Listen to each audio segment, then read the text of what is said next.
Hello everyone, आप सभी का बहुत बहुत स्वागत है इस सेशन में। आज एक बहुत ही इम्पोर्टेंट सेशन मैं आप लोगों के लिए लेकर आया हूँ। इस सेशन में हम बात करने वाले हैं डेटा इंटरप्रिटेशन की। डेटा इंटरप्रिटेशन के जो भी प्रीवियस ईयर क्वेश्चंस थे, सबसे डिफिकल्ट क्वेश्चंस थे, वो मैं आप लोगों के लिए आज लेकर आया हूँ। ये अलग अलग पेपर अलग अलग शिफ्ट से हुए हुए हैं और ख़ास तौर से मैंने ये देखा है कि इकोनॉमिक्स में जो डीआई के क्वेश्चंस आते हैं वो सबसे ज़्यादा डिफिकल्ट होते हैं। तो इकोनॉमिक्स के ही अलग अलग शिफ्ट से मैं ये क्वेश्चंस लेकर आया हूँ। अगर ये क्वेश्चंस आपने अच्छी तरीके से समझ लिए तो ऐसा कोई डीआई का कोई कॉन्सेप्ट बचेगा नहीं जो कि आप एग्जाम में नहीं कर पाओ। सेशन शुरू करने से पहले मैं आपको ये बता दूं कि हमारा जून 2025 और दिसंबर 2025 के बैचेस लाइव हैं। अगर अभी तक आपने कोर्स नहीं लिया है तो लिंक आपको डिस्क्रिप्शन में मिल जाएगी। पेपर 1 के साथ साथ अगर आप इकोनॉमिक्स के स्टूडेंट हैं और चाहते हैं कि दोनों ही सब्जेक्ट्स एक साथ एक ही जगह पर आप कर सकें तो उसके लिए भी लिंक आपको डिस्क्रिप्शन में मिल जाएगी कॉम्बो कोर्स के लिए। और अभी चेकआउट करने पे आपको हमारे कोर्स पे फ्लैट 50% का ऑफर भी दिया जाएगा। तो चलिए शुरू करते हैं हम हमारा सेशन। तो सबसे पहला क्वेश्चन है इकोनॉमिक्स का दिसंबर 2024 का पेपर। पहले क्वेश्चन रीड करते हैं, समझते हैं क्वेश्चन क्या कहना चाह रहा है। The following table shows 40% of the number of cameras sold and half of the number of printers sold bye 4 different shops, namely A, B, C, D, along with the ratio of the number of cameras to speakers sold। तो देखिए यहाँ पे क्या है, 40% of the number of cameras sold, यहाँ पे half of the number of printers sold और यहाँ पे कैमरा और स्पीकर का रेशियो दे रखा है। ठीक है, ये बात नोट करने की है कि कैमरे का नंबर पूरा नहीं दे रखा, उसका 40% दे रखा है, पूरा हमें निकालना है। सिमिलरली प्रिंटर्स का नंबर भी पूरा नहीं दे रखा, हाफ करके हमें बता रखा है यहाँ पे। फिर देखिए कुछ नोट्स गिवन है यहाँ पे। Total number of cameras, printers and speakers sold by shop A is 1160। तो शॉप ए ने जो कैमरा, प्रिंटर और स्पीकर बेचे हैं उसका टोटल नंबर कितना है, 1160। Ratio of the number of cameras to speaker sold by B is 10:7। तो शॉप बी ने जो कैमरा और स्पीकर बेचे उसका रेशियो यहाँ नोट में गिवन है, यहाँ ना given. For shop C, the number of cameras sold is 4 times the number of speakers sold। और लास्ट से some values are missing in the table that you are expected to compute। तो देखिए इस तरह के क्वेश्चन को हम बोलते हैं मिसिंग डीआई का क्वेश्चन। ठीक है, अब मिसिंग डीआई के जो क्वेश्चन होते हैं उसमें खास तौर से ध्यान रखने वाली बात यह है कि जब आपको क्वेश्चन ये मिले तो इसको आपको लास्ट में सॉल्व करना है, क्योंकि ये काफी टाइम टेकिंग क्वेश्चन है। ये पूरा क्वेश्चन आपको करने में 15 से 20 मिनट का समय लग सकता है। तो इसलिए आप कोशिश करें कि पेपर में बाकी सभी क्वेश्चंस आप पहले अटेम्प्ट करें, इस क्वेश्चन को लास्ट के लिए छोड़ दें। फिर बात आती है कि इस क्वेश्चन को करना किस तरीके से। देखिए जो मिसिंग डीआई वाले क्वेश्चन होते हैं उसके लिए आप सबसे पहले क्या कीजिए, एग्जामिनर से एक एक्स्ट्रा शीट मांगिए और जब वो एक्स्ट्रा शीट मिल जाए उसको हॉरिजॉन्टली, मतलब इस तरीके से टेढ़ा रख के लैंडस्केप मोड में आप उस टेबल को बनाइए। और ध्यान रखने वाली बात क्या है कि टेढ़ा रख के ही क्यों बनाना है, जिससे कि साइड में आपके पास कोई स्पेस रहे। ठीक है, इसलिए उसको टेढ़ा रख के हमें बनाना है।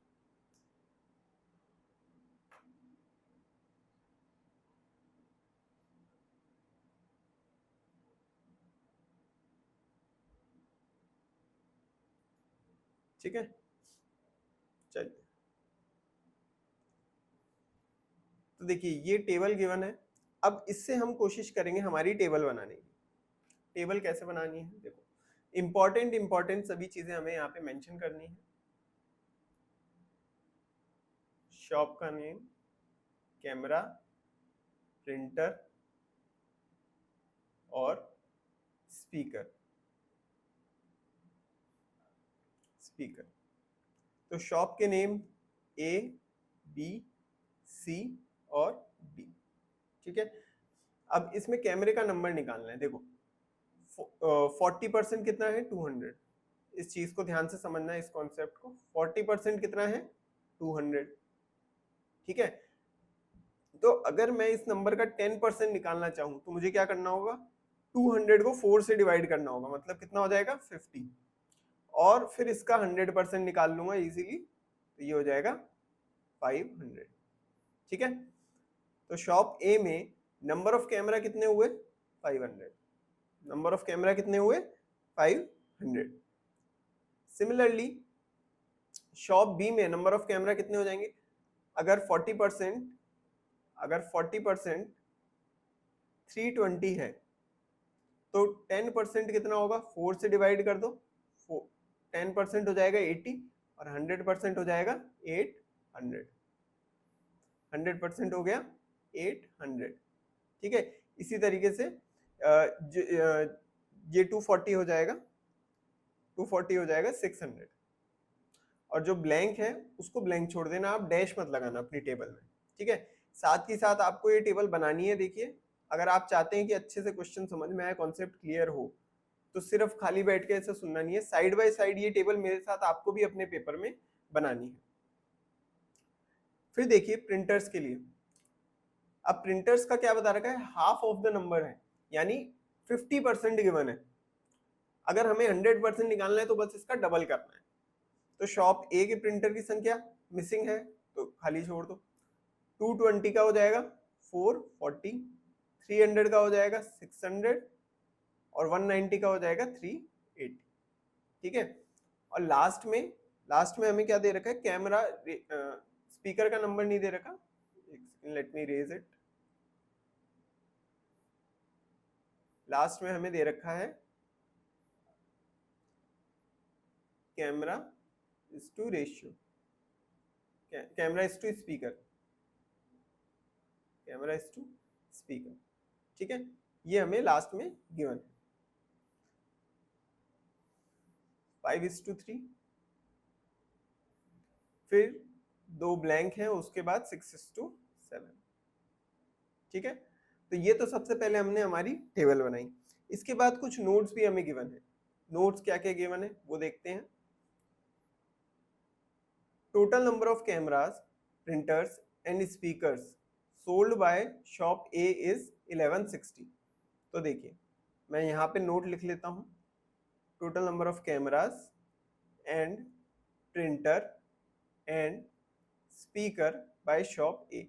अब यहाँ पे सब स्क्रिप्ट और सुपर स्क्रिप्ट का आपको यूज करना है और बहुत अच्छे से यूज करना है। देखो, सी का मतलब कैमरा, और जो सब स्क्रिप्ट में मैंने ए लिखा है, तो ए क्या है कि कैमरा सोल्ड बाय शॉप ए, तो उसको मैंने सी ए से डिनोट कर दिया। इसी तरीके से ये हो जाएगा प्रिंटर सोल्ड बाय शॉप ए, ये हो जाएगा स्पीकर सोल्ड बाय शॉप ए।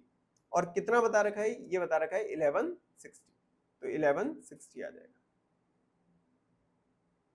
ठीक है, फिर नेक्स्ट देखो, ratio of number of cameras to speaker sold by B is 10:7। तो ये 10:7 अब हम यहाँ टेबल में लिख देंगे। For shop C the number of cameras sold is 4 times the number of speaker sold. अब देखिए, इस तरह की अगर कोई इक्वेशन सेंटेंस की फॉर्म में दी हुई है, आपको लाइन बाय लाइन उसे पढ़ना है, 2 बार पढ़ना, तीसरी बार में पढ़ के उसकी इक्वेशन बनानी है। ठीक है, क्या लिखा हुआ है? For shop C the number of camera sold, for shop C the number of camera sold is 4 times the number of speakers sold. ठीक है, बात आई समझ में? The number of cameras sold by shop C is 4 times the number of cameras sold, 4 times the number of speakers sold. तो second note हमारा हो जाएगा यहाँ पे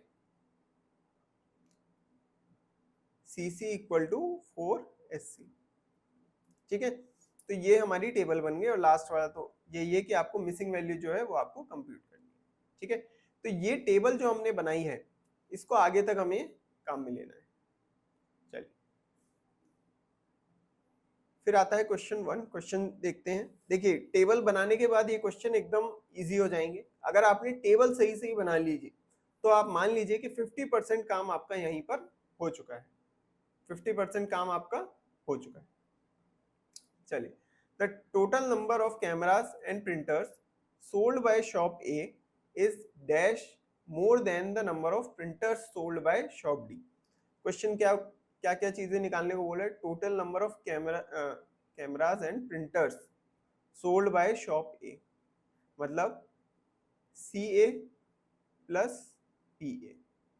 ठीक है, एक चीज तो ये निकालनी है हमें, is dash more than the number of printers sold by shop D, printer sold by shop D, ये निकालना है हमें। ठीक है, इन दोनों की वैल्यूज निकालनी है, उसका डिफरेंस निकालेंगे तो आंसर आ जाएगा। चलिए सॉल्व करते हैं इसे।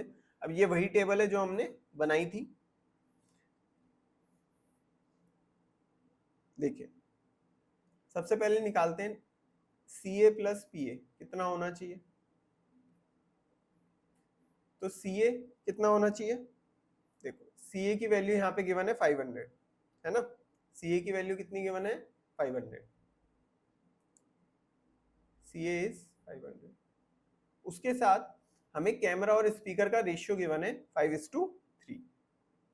तो CA ratio SA is equal to 5:3।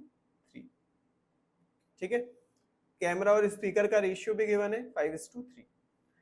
अब यहाँ पे एक चीज देखो, ये जो 5 है ये 500 के बराबर है, 5 जो है 500 के बराबर है, 5 रेशियो में है और एक्चुअल नंबर कितना है 500। तो स्कूल में हमने एक चीज देखी थी, देखो स्कूल में हम इस तरीके से क्वेश्चन करते थे, 5x अगर किसके बराबर है 500 के बराबर है तो x की वैल्यू हम निकालते थे 500 डिवाइडेड बाय 5 इक्वल टू 100। अब इतना करने की जरूरत नहीं है, ये x की वैल्यू आ गई, अब हम इसको 3x करेंगे तो 3 इंटू 100 और फिर निकालेंगे 300। ठीक है, अब ये इतनी बड़ी रामायण करने की हमें यहाँ पे कोई जरूरत नहीं है, यहाँ पे स्टेप्स के प्रेजेंटेशन के मार्क्स नहीं मिलते, ये पूरी रफ की कैलकुलेशन है। सिंपली देखो 5 किसके बराबर है 500 के, तो एक कितने के बराबर हो जाएगा 100 के, और 3 कितने के बराबर हो जाएगा इंटू 100 कर दो तो ये हो गया 300। इस तरीके से शॉर्ट में सीधे ट्रिक से हमें ये चीज निकालनी है। तो यहाँ पे हमारे पास स्पीकर्स का नंबर आ गया, स्पीकर्स का नंबर आ गया, कितना आया 300। अब देखो जो हमें फर्स्ट नोट हमने बनाया था, आपके वही टेबल के नीचे आपके लिखा हुआ है, क्या है first note, this is CA plus PA plus SA is equal to 1160। ठीक है, अब यहाँ पे कैमरे का नंबर हमारे पास है 500 प्लस प्रिंटर का हमें निकालना है और स्पीकर का नंबर आ गया हमारे पास 300 इज इक्वल टू 1160। इसको सॉल्व करके हमारे पास यहाँ से प्रिंटर का नंबर आ जाएगा 360। ठीक है, प्रिंटर का नंबर आ गया 360। फिर दूसरी चीज जो हमें देखनी थी वो क्या देखनी थी, PD, number of printer sold by shop D, कितना है ये 380। ये टेबल में डायरेक्टली आपको गिवन, ठीक है, ये टेबल में आपको डायरेक्टली गिवन है 380। अब सवाल क्या है, CA प्लस PA ये कितना होगा 500 प्लस 360 इज इक्वल टू 860, और डिफरेंस निकालना है हमें तो इसका डिफरेंस निकाल सकते हैं हम सिंपली 860 माइनस 380, तो ये आंसर हो जाएगा आपका 480। ठीक है, बात आई समझ में। अब देखो आगे बढ़ने से पहले जो टेबल आपने बनाई है मेरे साथ उसमें हमें ये वैल्यूज पुट करनी है, कौन कौन सी, जो स्पीकर का हमने नंबर निकाला है साइड में कॉलम बनाइए, जो हमने बनाया, मैंने बताया था कि भाई इसको लैंडस्केप में बनाना है, हमें पेपर को टेढ़ा करके बनाना है, क्यों, इसीलिए कि साइड में आपके पास जगह बचनी चाहिए, साइड में आपके पास जगह बचनी चाहिए। तो यहाँ पे कितना आ जाएगा 300। ठीक है, उसके अलावा दूसरी चीज क्या निकाली थी, number of printer sold by A कितना हुआ 360। ठीक है, इसको फिल करते हुए चलना है और एंड तक पहुंचते पहुंचते जो भी इंफॉर्मेशन हमारे पास आ चुकी है वो हमें बार बार कैलकुलेट करने की जरूरत नहीं है। ठीक है, ये इसका फायदा है कि आप साइड में अलग से टेबल बनाएं।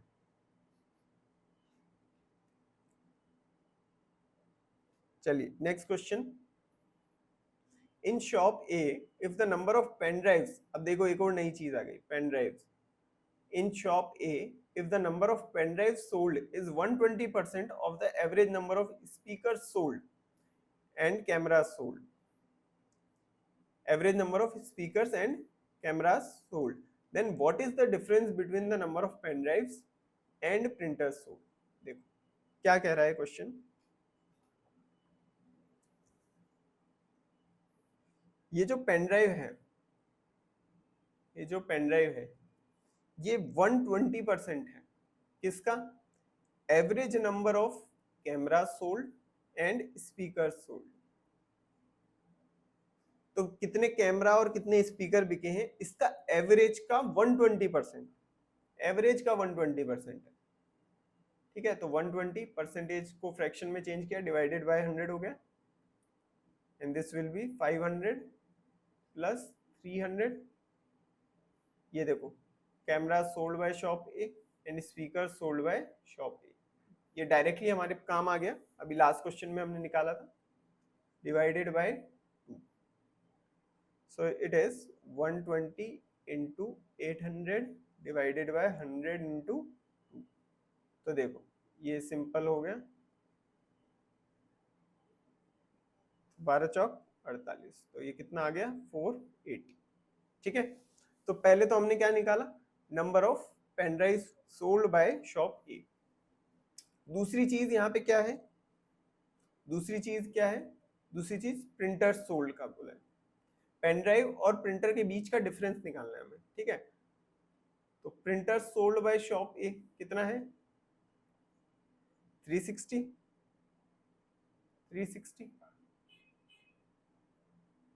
अब बस इनका डिफरेंस निकालना है, pen drive sold by shop A and pen drive sold by shop, printer sold by shop A, इन दोनों के बीच का डिफरेंस कितना आएगा, 480 माइनस 360, तो ये आ गया यहां से 120.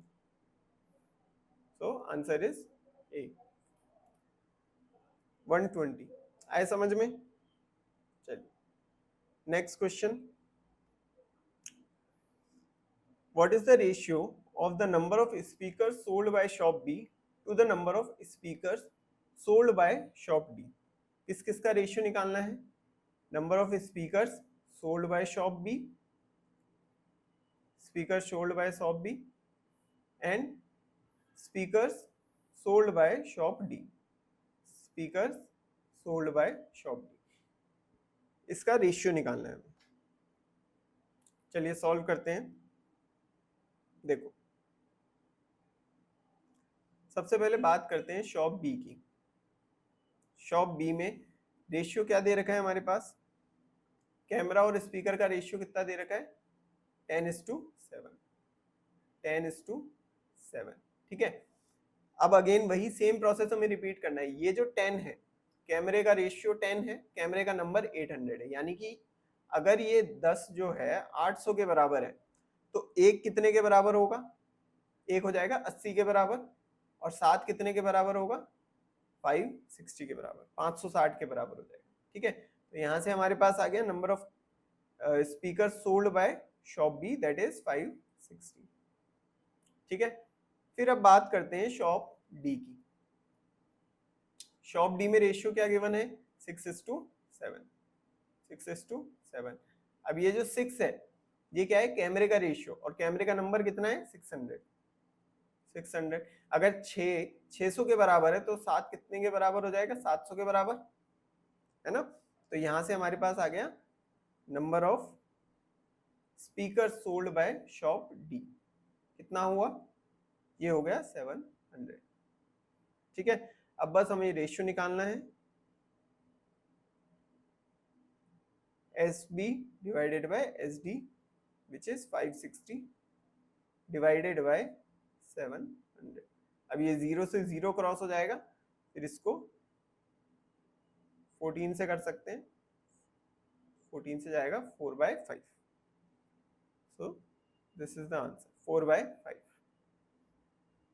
अब देखिए डायरेक्टली आगे नहीं बढ़ जाना है, ये जो नंबर्स हमने निकाले हैं इसको हमारी टेबल में पुट करके फिर आगे बढ़ना है. तो speaker sold by shop B कितने हैं, 560. ठीक है, और speaker sold by shop D कितने हो गए, ये हो जाएगा 700. तो ये लिखते चलो. ठीक है, चलिए आगे देखिए नेक्स्ट क्वेश्चन.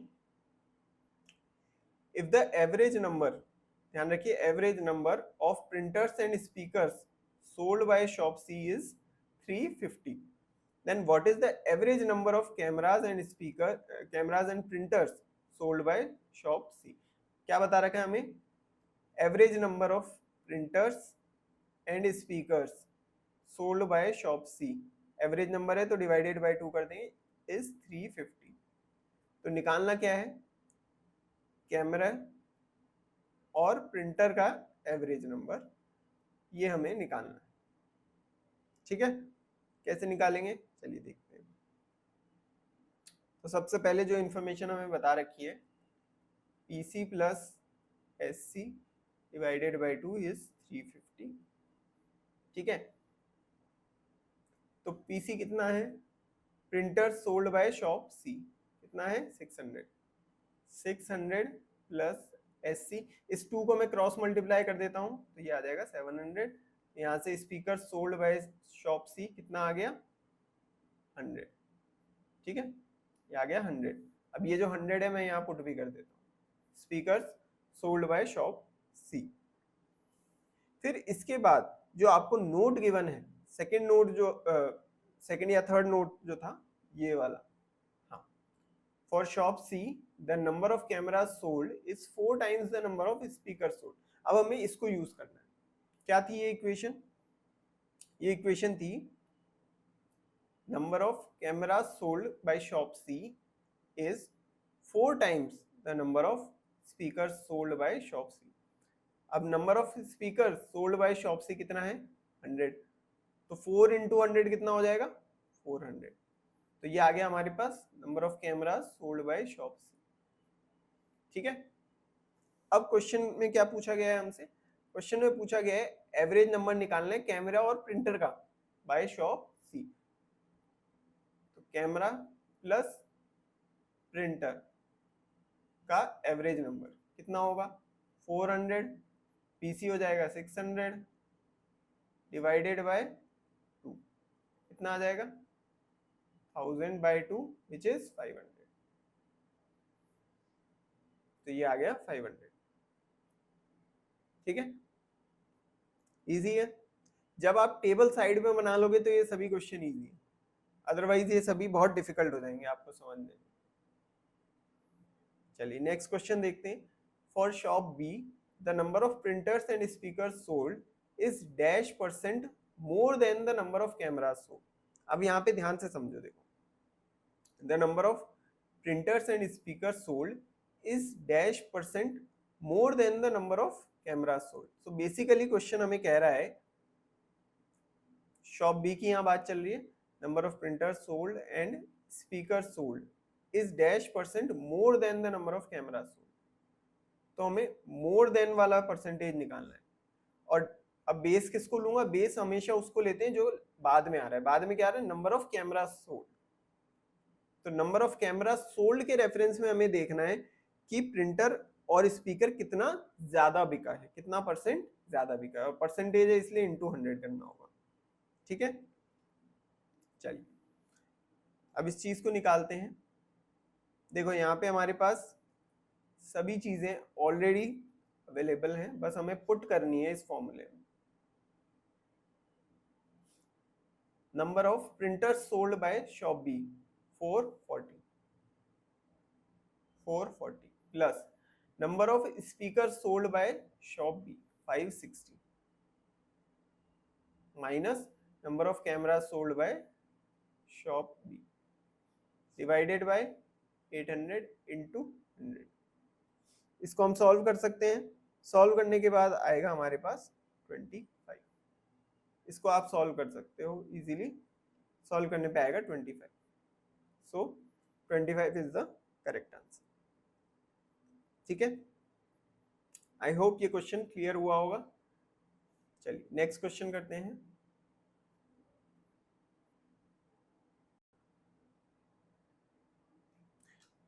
तो ये रहा नेक्स्ट क्वेश्चन. ये है इकोनॉमिक्स जून 2024 से. देखिए पहले क्वेश्चन पढ़ते हैं. The following table shows the number of votes polled in lakh during opinion polls that were conducted to know about the popularity of 4 IT companies A, B, C, D in alternate months, namely January, March, May, July, September and November in a given year. All the people who participated in the opinion poll each month have definitely casted their vote in favor of any of the 4 companies based on the data in the table. Answer the following question that follow. ठीक है, तो basically ये एक question में क्या कहा हुआ है, टेबल दी हुई है, इसमें बताया किस कंपनी को कितने वोट मिले, किस मंथ में मिले. ठीक है, चलिए अब इसके क्वेश्चन करते हैं.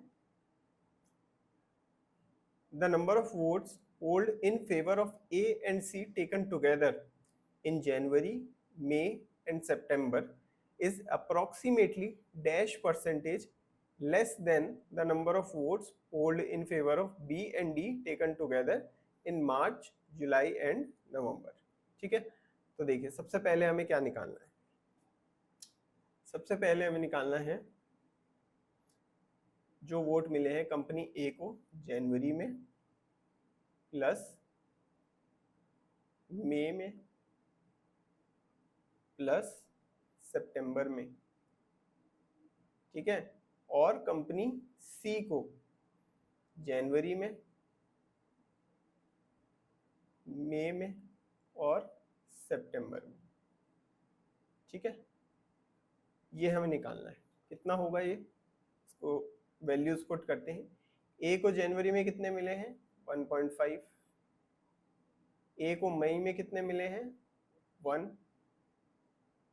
प्लस, और ए को सितंबर में मिले हैं 2. ठीक है, फिर इसी तरीके से सी को जनवरी, मई और सितंबर में कितने कितने मिले हैं 3 प्लस 2.5 प्लस 3.5. इसको हम ऐड कर देंगे, इट विल बी 13.5. सिमिलरली फिर हमें देखना है कंपनी बी को मार्च में कितने वोट मिले हैं प्लस जुलाई में और नवंबर में, प्लस कंपनी डी को भी सेम मंथ्स में, मार्च, कंपनी डी को जुलाई में और कंपनी डी को नवंबर में कितने कितने वोट मिले हैं.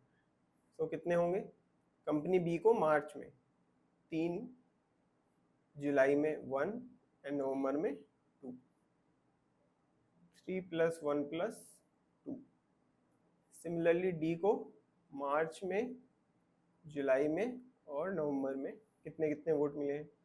डी को मार्च में मिले हैं 4, जुलाई में मिले हैं 4.5, नवंबर में मिले हैं 4 अगेन. इसको हम ऐड करेंगे, इट विल बी 18.5. ठीक है, सबसे पहले तो हमने ये देख लिया. उसके बाद यहाँ पे पूछा है approximately dash percentage less than the number of votes. ठीक है, तो यहाँ पे देखिए, इसको सॉल्व करते हैं. दोनों के बीच का पहले डिफरेंस देखिए कितना होगा 5. ठीक है, कितना कम मिला है, दोनों के बीच का डिफरेंस लिखा, डिवाइडेड बाय परसेंटेज किसके बेस पर निकालेंगे, जो बाद में आ रहा है.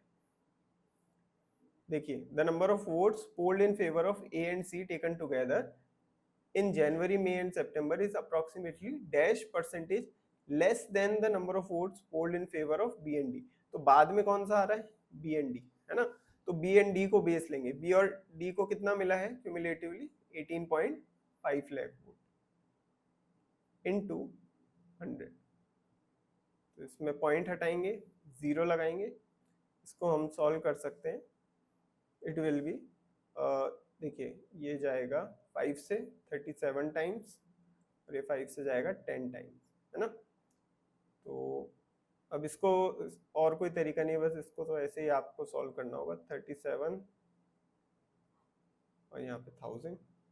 देखिए 2 टाइम्स जाएगा 74 और 2 टाइम्स में बस यहीं से जवाब आ रहा है. देखो वही अभी हमने देखा स्टार्टिंग डिजिट क्या है 2 है, तो स्टार्टिंग डिजिट जो है किस में आ रहा है 27 में आ रहा है.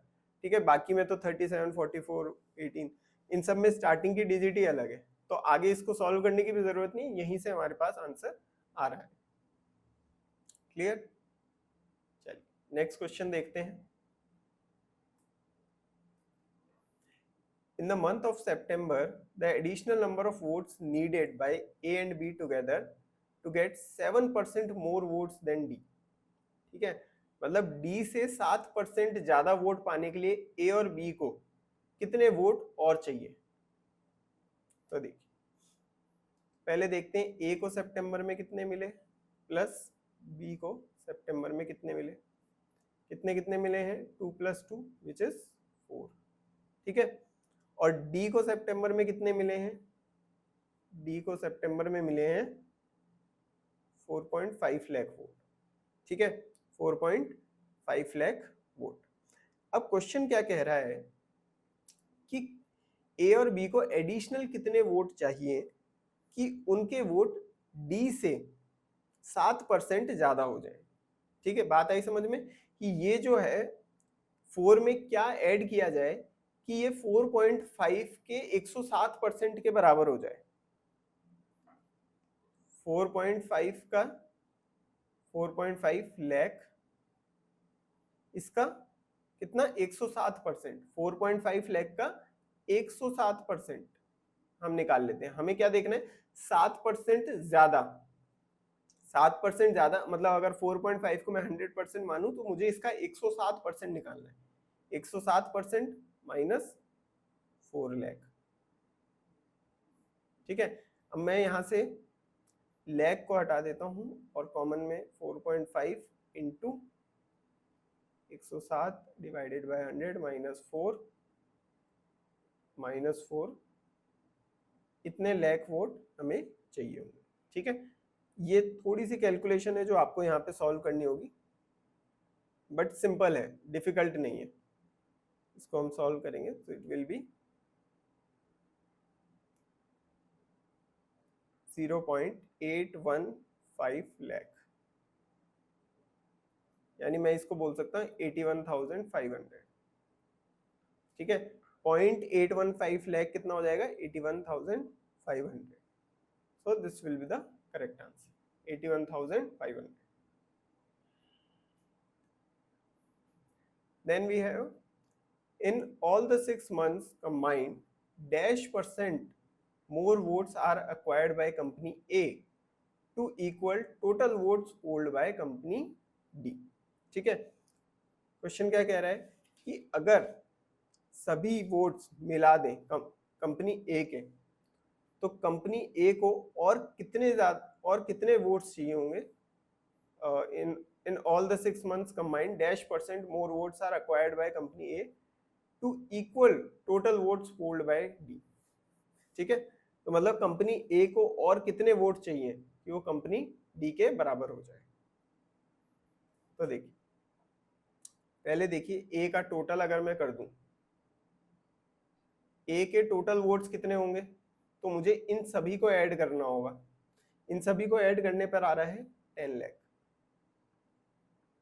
10 लाख है ना। और डी का टोटल कितना होगा? डी का टोटल निकालने के लिए मुझे इन सभी को ऐड करना होगा विच इज 24.5 लाख। ठीक है, डिफरेंस कितना है?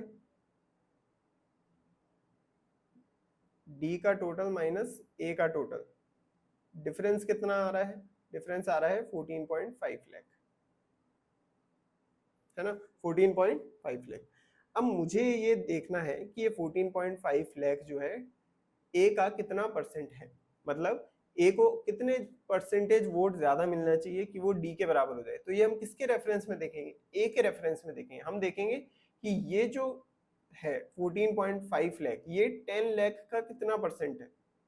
वैसे तो देखो अगर आपकी मैथ्स यहाँ पे थोड़ी सी स्ट्रांग है तो आप इसको देख के भी बता सकते हो कि ये कितना परसेंट हो जाएगा। ये हो जाएगा 145% हो जाएगा। लेकिन अगर आप डायरेक्टली ऐसे देख के नहीं बता सकते तो फॉर्मूले वाइज चल के देखते हैं। फॉर्मूले वाइज हो जाएगा 14.5 10 लाख का कितना परसेंटेज है। ठीक है, इस तरीके से निकालेंगे। किसके रेफरेंस में देख रहे हैं? 10 के रेफरेंस में देख रहे हैं कि 14.5 10 का कितना परसेंटेज है ना। तो यहाँ पे 14.5 डिवाइडेड बाय 10 इंटू 100 करना होगा। इसको सॉल्व करेंगे, देखिए इस जीरो से इस पॉइंट को हटाएंगे तो जीरो लगा देंगे और ये दो जीरो से दो जीरो हटाएंगे, ये आ जाएगा 145। So we have 145, right. Next question, what is the ratio of percentage decline of votes of B in May in comparison to January. Ratio of percentage decline, ठीक है, यानी बी के वोट मई में कितने थे और जनवरी में कितने थे, उसका परसेंटेज डिक्लाइन, उसका ratio to the percentage decline in votes of C in November in comparison to January. ठीक है, तो चलिए सबसे पहले क्या निकालते हैं, सबसे पहले हम देखते हैं बी को जनवरी में कितने वोट मिले। तो बी को जनवरी में वोट मिले हैं 2.5, ठीक है, और बी को मई में कितने मिले हैं, बी को मई में मिले हैं 1, ठीक है। यहाँ पे डिफरेंस कितना हो गया, डिफरेंस हो गया 1.5, ये आ गया हमारा डिफरेंस, ठीक है। सिमिलरली सी को हम सी का भी डिफरेंस देखना है, सी का डिफरेंस कहाँ देखना है, percentage decline in vote C in November in comparison to January, ठीक है। तो सी का नवंबर में कितना है, सी का नवंबर में है 1.5, सी का नवंबर में 1.5 और जनवरी में कितना है, सी का जनवरी में है 3, ठीक है। तो जनवरी से नवंबर में कितने का डिक्लाइन हुआ है, जनवरी से नवंबर में कितने का डिक्लाइन हुआ है, यहाँ पे भी डिफरेंस है 1.5, ठीक है। अब हमें ये देखना है कि जो डिक्लाइन है उसका परसेंटेज कितना है, डिक्लाइन परसेंटेज का रेशियो निकालना है, डिफरेंस का रेशियो नहीं निकालना।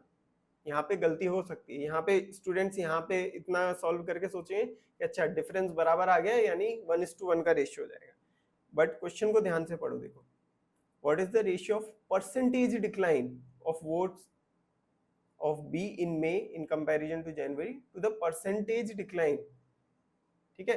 तो दोनों के परसेंटेज डिक्लाइन को हमें एनालाइज करना है, राइट। चलिए अब परसेंटेज डिक्लाइन बी का कितना होगा, 1.5 divided by 2.5 into 100 ratio 1.5 divided by 3 into 100, ठीक है। यहां तक बात आई समझ में। अब देखिए 1.5 से 1.5 कैंसिल, 100 से 100 कैंसिल, इस पॉइंट को यहां से हटाएंगे तो इधर 0 लगा देंगे, क्रॉस मल्टीप्लाई कर दो और सॉल्व कर दो, इट विल बी 6:5, करेक्ट, 6:5। बात आई समझ में। चलिए नेक्स्ट क्वेश्चन देखते हैं। As per the table in the month of July the votes of D and C are in the ratio 9:5. If the votes of D remain same, then the votes of C should increase by dash percentage to make the ratio 5:9. अब देखो question क्या कह रहा है, देखो यहाँ पे solve कर लेते हैं। D को जुलाई में कितने मिल रहे हैं, 4.5, ठीक है, और D को C को जुलाई में कितने मिले हैं, C को जुलाई में मिले हैं 2.5, करेक्ट। अब क्वेश्चन कह रहा है कि इनका जो रेशियो है,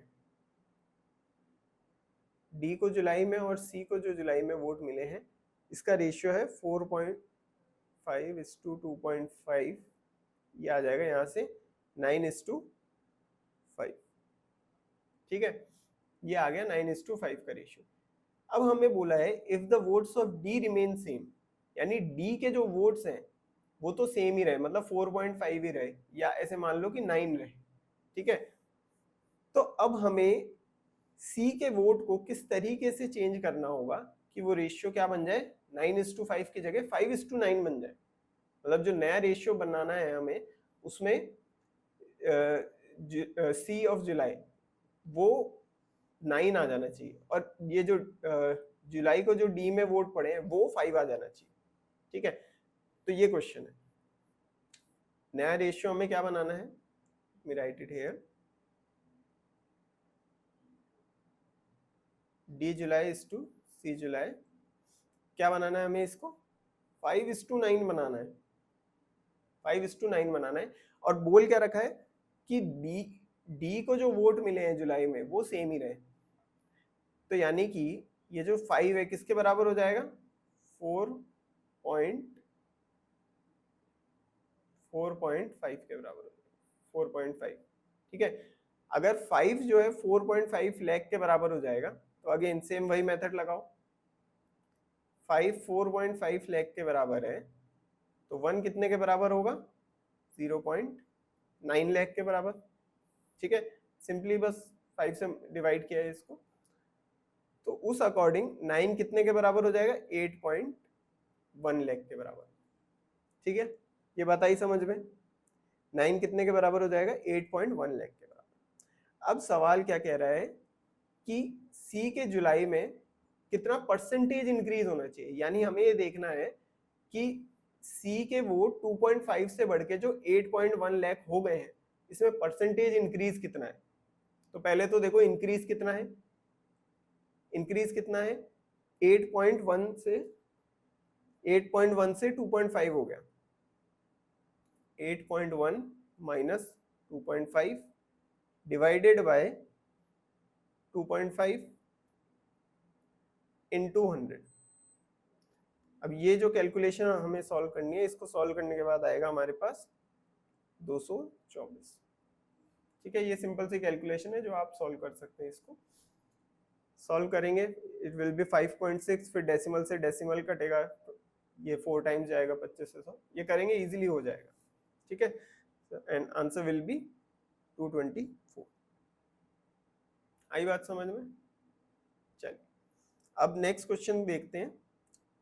ये वाला जो क्वेश्चन है इकोनॉमिक्स जून 2024 का, वो वाला क्वेश्चन है जो कि पेपर कैंसिल हो गया था 18 जून को, जो पेपर हुआ था वो कैंसिल हो गया था, ये वो वाला paper. The following table 1 shows the percentage distribution of patients of various diseases in the world, and table 2 shows the percentage distribution of all the patients and kidney patients in various continents, namely Europe, Australia, South America, Africa, North America and Asia in the year 2023। Year क्या बता रखा है, 2023। Total population of the world in the year 2023 is 800 crore and 10% of them are patients। मतलब 800 करोड़ के 10% जो है वो patient है, मतलब पेशेंट कितने हो जाएंगे, पेशेंट हो जाएंगे 80 crore. Based on the data in the tables answer the following questions. देखिए, तो टेबल 1 क्या बता रखा है, डिसीज वाइज परसेंटेज डिस्ट्रीब्यूशन बता रखा है पेशेंट्स का, कि ऑल ओवर द वर्ल्ड अगर टोटल 80 करोड़ पेशेंट है तो उसमें से 22% हार्ट डिसीजेस के हैं, 10% एड्स के, टीबी के 8% एंड सो ऑन। और जो दूसरी टेबल है ये है कॉन्टिनेंट वाइज, कि जो टोटल 80 करोड़ पेशेंट है इसमें से यूरोप के कितने पेशेंट हैं, 10%। ठीक है, मतलब 8 करोड़ यूरोप में है, और इसी तरीके से ऑस्ट्रेलिया, साउथ अमेरिका, इन सब में भी परसेंटेज वाइज बता रखा है।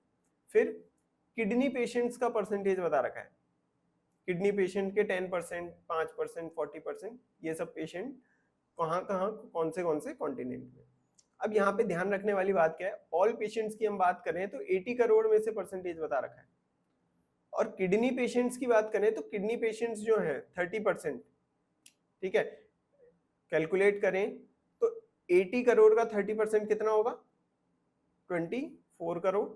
तो ये 24 करोड़ में से बता रखे हैं, 24 करोड़ में से बता रखे हैं कि पेशेंट्स कितने कितने। अब जैसे 10% है तो इसका मतलब क्या हो गया, 2.4 करोड़।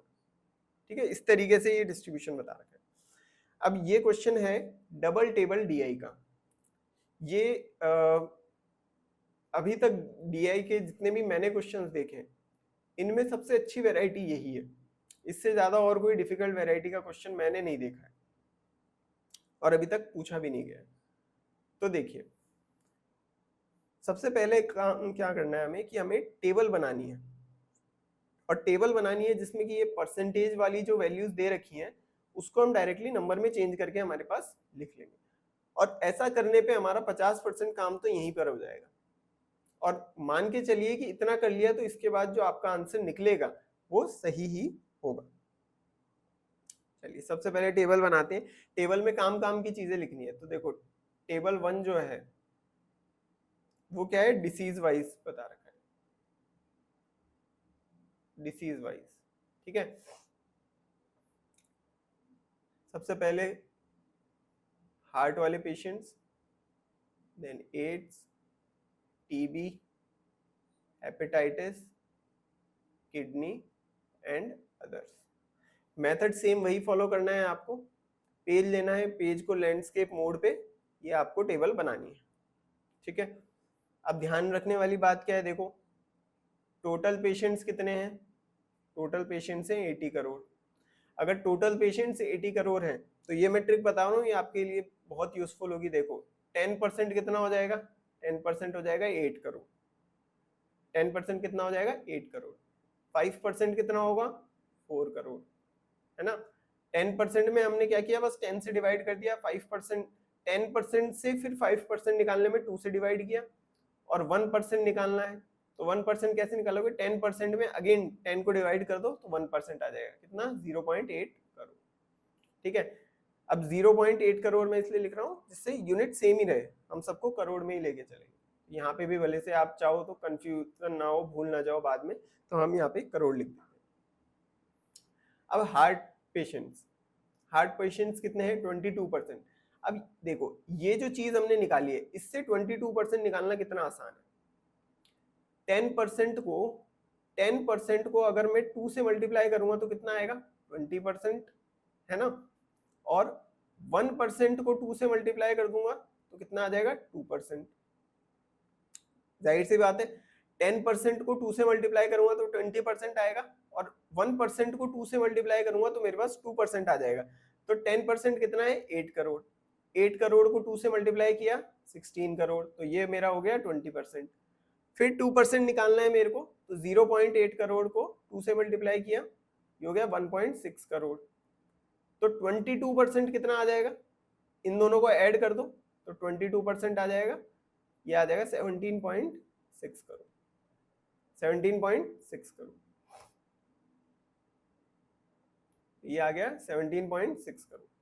सिमिलरली बाकी सब भी हम इसी तरीके से निकालेंगे। एड्स का निकालना है 10%, देखो ये तो काफी इजी है, 10% डायरेक्टली आ जाएगा 8 करोड़। फिर टीबी का निकालना है 8%। 8% निकालने का क्या है फॉर्मूला, 1% को 8 से मल्टीप्लाई कर दो तो 8% आ जाएगा, तो ये हो गया 6.4 करोड़।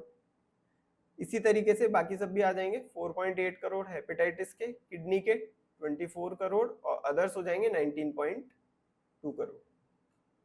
19.2 करोड़। फिर जो दूसरी वाली टेबल है जिसमें हम कॉन्टिनेंट वाइज टेबल बना रहे हैं वो बनाते हैं। Table 2 continent wise.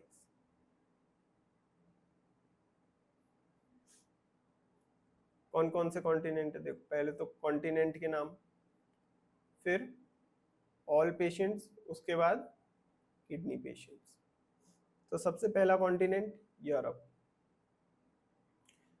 यूरोप में अब अगेन वो चीज मैं आपके लिए फिर से लिख देता हूं। 100% कितना है, अगर 80 करोड़ है तो 10% कितना होगा 8 करोड़, 5% 4 करोड़, और 1% हो जाएगा 0.8 करोड़, है ना। तो देखो पहले हम ऑल वाला निकालते हैं। यूरोप में 10% पेशेंट्स कितने हैं, तो बेसिकली कितने होंगे 8 करोड़। 8 करोड़। ऑस्ट्रेलिया में 6% है, 6% निकालेंगे कैसे, 5% और 1% को ऐड कर दो तो ये आ गया 4.8 करोड़ ऑस्ट्रेलिया में।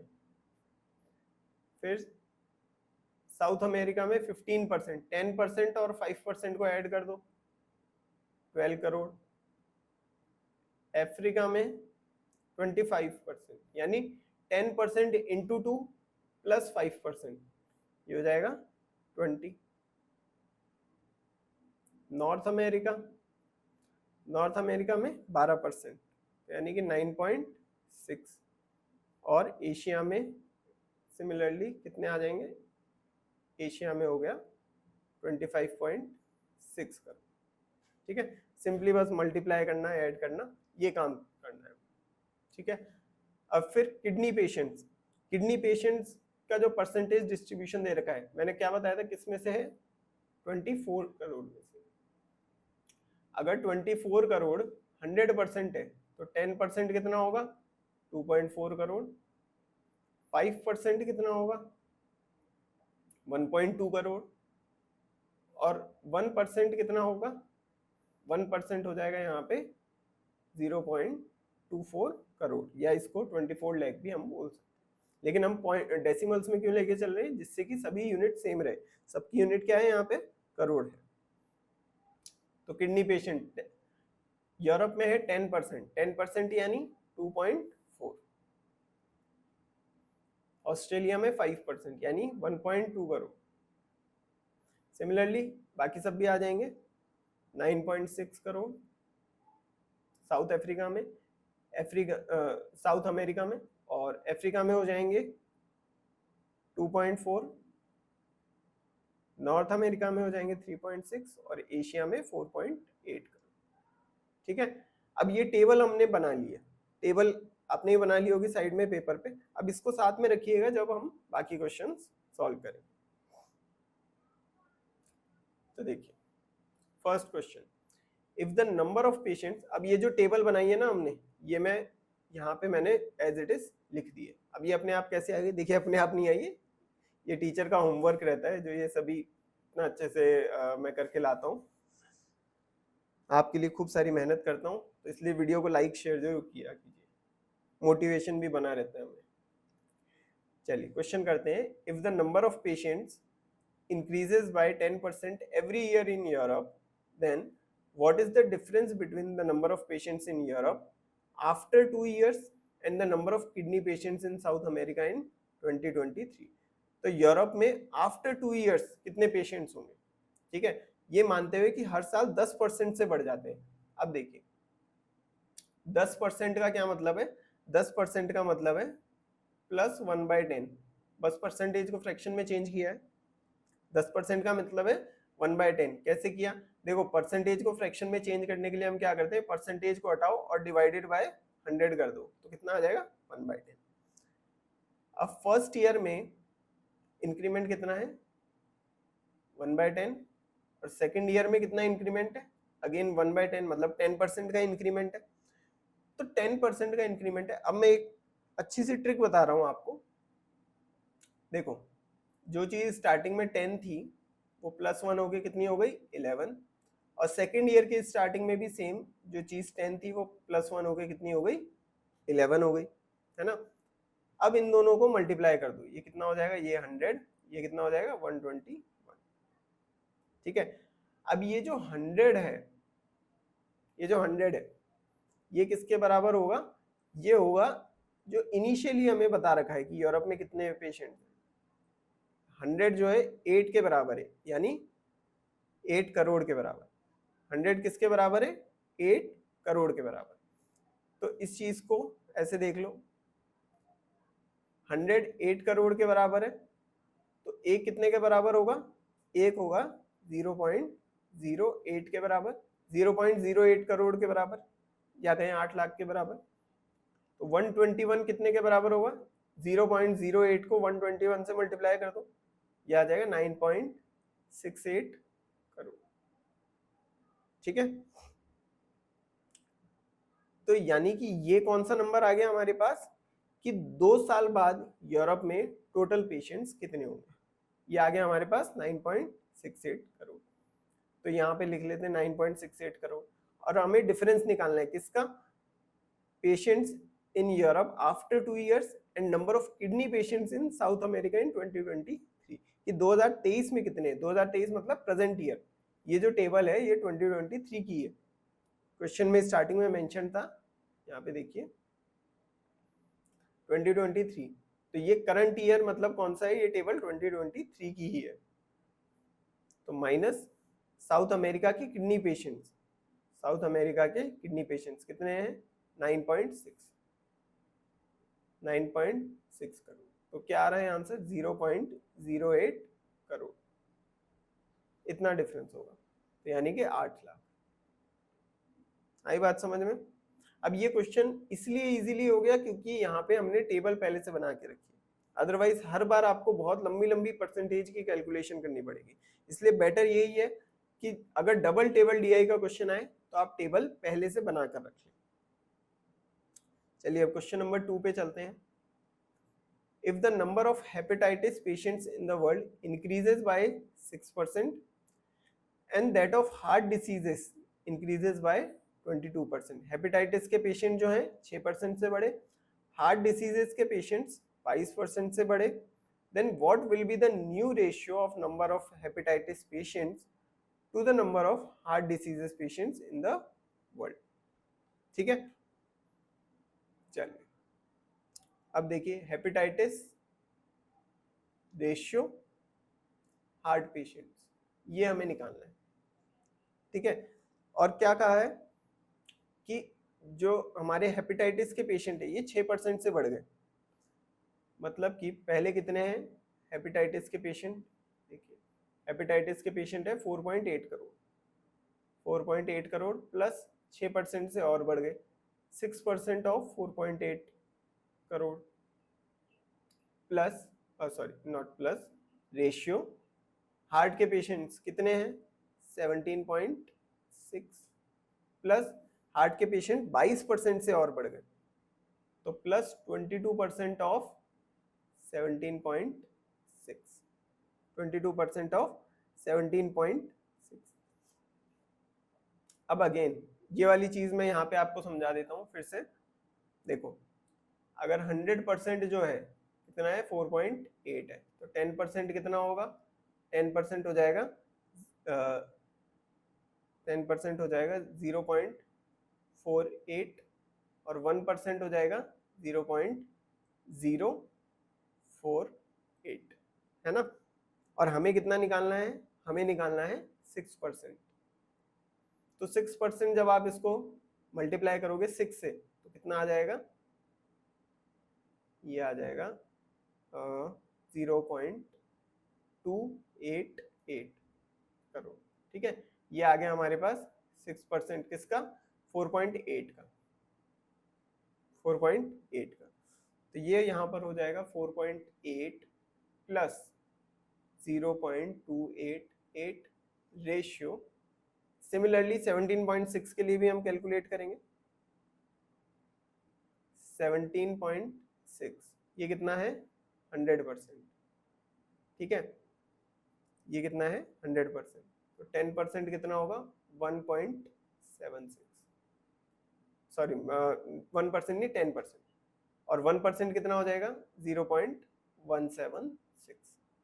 ठीक है, और अब हमें निकालना है 22%, तो 22% कितना निकालेंगे, 22% आ जाएगा हमारे पास 3.872 करोड़, ये आ गया हमारे पास 22%।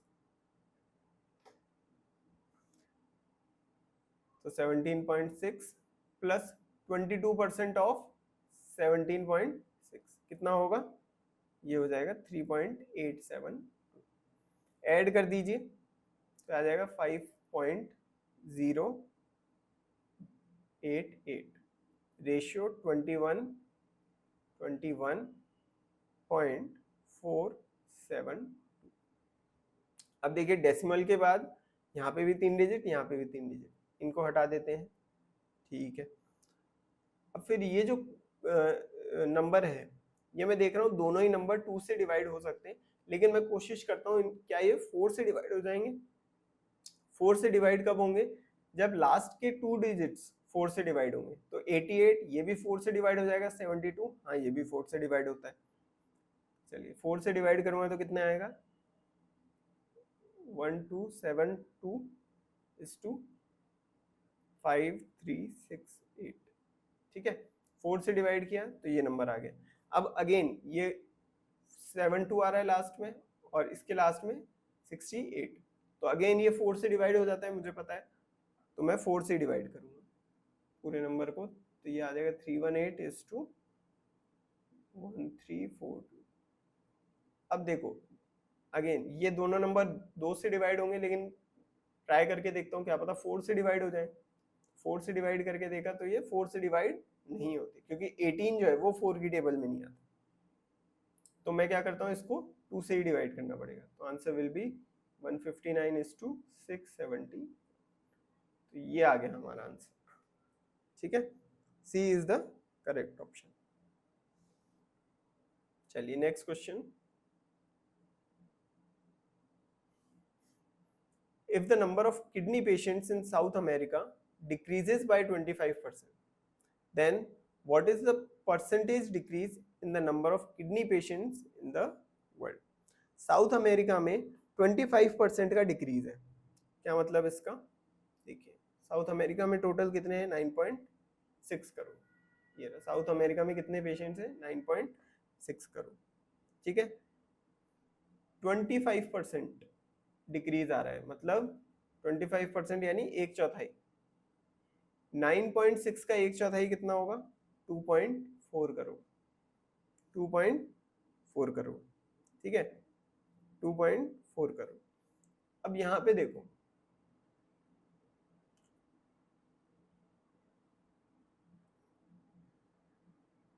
हमसे पूछा है कि टोटल में कितना डिक्रीज आ जाएगा। अगर साउथ अमेरिका में 25% का डिक्रीज आ रहा है, यानी 2.4 करोड़ का डिक्रीज आ रहा है, तो what is the percentage decrease in the number of kidney patients in the world? पूरे वर्ल्ड की किडनी पेशेंट्स पे कितना डिक्रीज आएगा?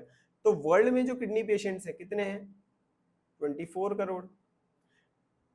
तो कुल मिला के क्वेश्चन क्या पूछ रहा है कि ये 2.4 करोड़ 24 करोड़ का कितना परसेंट है? तो 10% है, ठीक है। अगर 2.4 करोड़ का डिक्रीज आएगा तो वर्ल्ड लेवल पे कितने परसेंटेज का डिक्रीज हो गया, 10% का decrease.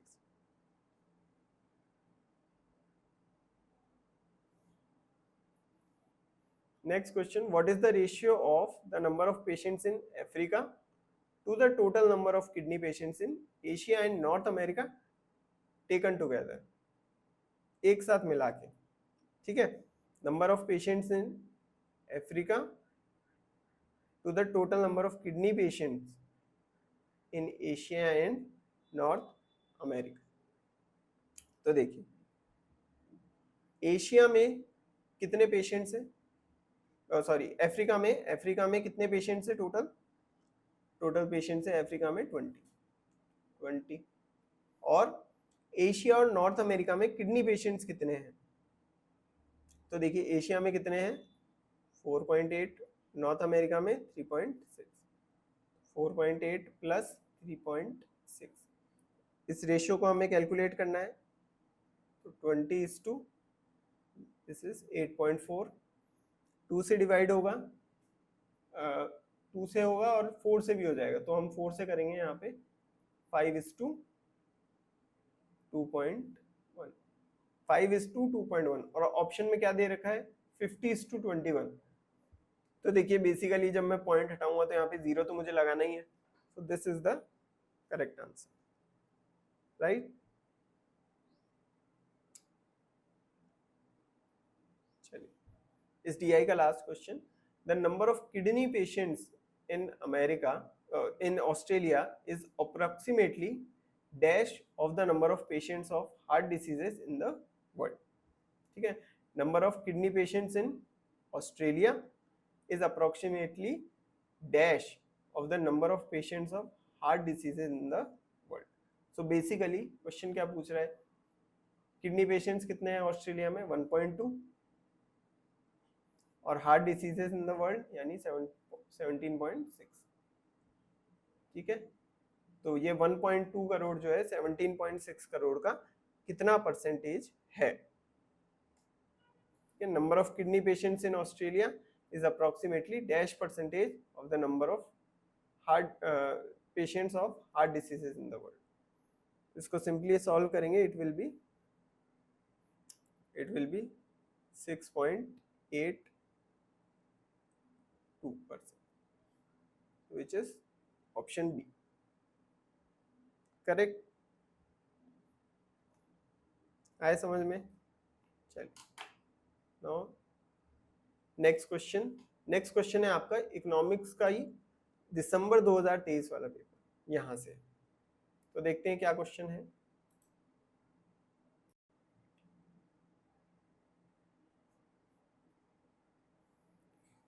The following table shows the year-wise data of number of registered cars for 4 years from 2017 to 2020 in 4 cities A, B, C, D.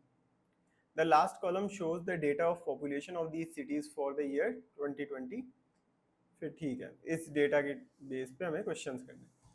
तो देखिए यहाँ पे नंबर ऑफ रजिस्टर्ड कार्स बता रखा है और ईयर भी मेंशन्ड है इन 4 कॉलम्स में, और यहाँ पे हमें पॉपुलेशन बता रखी है। ठीक है, तो अब देखते हैं सवाल में क्या है।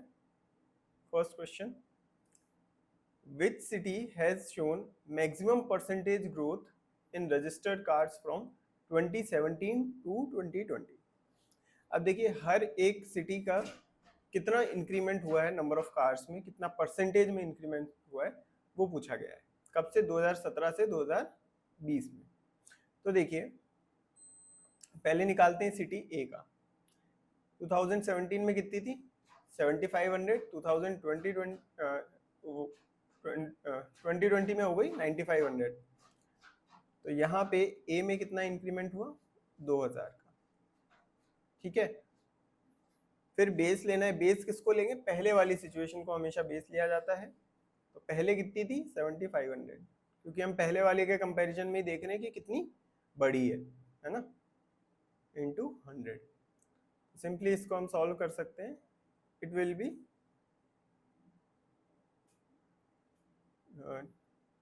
26 पॉइंट समथिंग। ठीक है, 26 पॉइंट समथिंग है। एक बार इतना ही निकाल के देखते हैं, आगे जरूरत पड़ी तो फिर आगे सॉल्व कर लेंगे इसको। फिर सिटी बी में 1200 से 1500 हो गई, तो 300 बढ़ी। पहले कितनी थी? 1200। परसेंटेज इंक्रीज निकालते हैं तो ये आ गया हमारे पास 25। तो यहाँ पे 25% इंक्रीज हुआ है सिटी बी। सिटी सी का देखते हैं। सिटी सी में 4000 का इंक्रीमेंट है।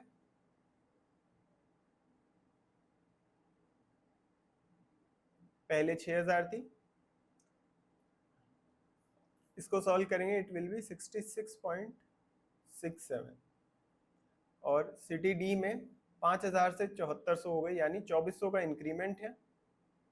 पहले थी 5000 और अब परसेंटेज निकाल देते हैं। It will B 48। This will B 48%, right. तो देखिए तीनों में चारों में मैक्सिमम कौन सी है? 66.67। सो सी is the correct answer.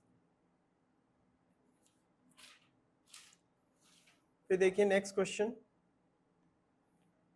In the year 2020 per capita registered cars were maximum in the city. अब देखिए यहाँ पे पर कैपिटा रजिस्टर्ड कार्स क्या पूछा है? Per capita registered cars.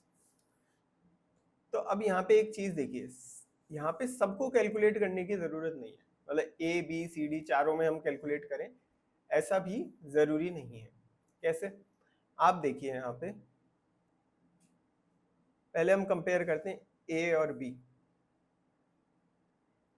पहले यहाँ पे देखिए, क्या पता कोई ऐसा शहर हो जहाँ पे नंबर ऑफ कार्स ज्यादा हो और पॉपुलेशन कम हो। नंबर ऑफ कार्स ज्यादा हो और पॉपुलेशन कम हो। अगर कोई ऐसा मिल गया तो मतलब वो ज्यादा होगा। ठीक है, एज कंपेयर टू अदर जिसमें ये उल्टा है कि नंबर ऑफ कार्स कम है और पॉपुलेशन ज्यादा है। ठीक है, तो देखिए पर कैपिटा रजिस्टर्ड कार का मतलब कि पर पर्सन कितनी कार है सिटी के अंदर। ठीक है, उस हिसाब से इस क्वेश्चन को सॉल्व करना है हमें। तो पहले सिटी ए में देखिए 9500 कार्स हैं, पॉपुलेशन कितनी है? 0.8 मिलियन। फिर सिटी बी 1500 कार्स है और पॉपुलेशन है 0.2 मिलियन, यानी नंबर ऑफ कार्स कम है और पॉपुलेशन भी कम है, तो फिर हमें इस केस में अलग अलग कैलकुलेट करनी होगी। और आगे देखिए, नंबर ऑफ कार्स 10,000 और पॉपुलेशन 0.6 मिलियन, ठीक है। अब यहाँ पे इस चीज को नोट कीजिए कि जो सिटी ए है, सिटी ए और सिटी सी, इसको कंपेयर करके देखो।